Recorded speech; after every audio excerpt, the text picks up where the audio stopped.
Welcome to VA kitchen. ఇప్పుడు lemon rice ఈజీగా ఎలా చేసుకోవాలో చూద్దాం. నచ్చితే లైక్, షేర్, సబ్స్క్రైబ్. మనకు కావాల్సిన ఇంగ్రీడియంట్స్: వెల్లుల్లి, కరివేపాకు, ఎండుమిరపకాయలు, ఆవాలు, జీలకర్ర, పప్పు, మినపగుళ్ళు, జీడిపప్పు, గుళ్ళు, పసుపు చిటికెడు, ఉప్పు టేస్ట్కి తగినంత, నిమ్మరసం.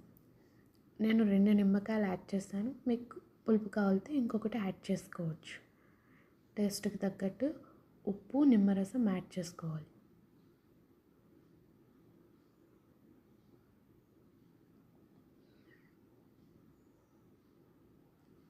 పెనం హీట్ అయ్యాక 1 స్పూన్ గీ యాడ్ చేసుకోవాలి. ఉడకబెట్టుకున్న రైస్ చల్లారడానికి ఒక ప్లేట్లో పెట్టుకోవాలి. పెనం హీట్ అయ్యాక మనం తీసుకున్న తాలింపులన్నీ యాడ్ చేసుకోవాలి. చిన్న మంట మీద జాయిగా వాటిని మగ్గనివ్వాలి, కలర్ చేంజ్ అయ్యే వరకు. పెద్ద మంట మీద అయితే త్వరగా వేగవు, కలర్ చేంజ్ అయిపోతాయి.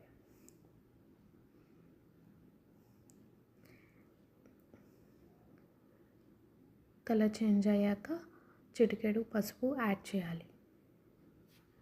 తర్వాత రైస్ యాడ్ చేసుకోవాలి.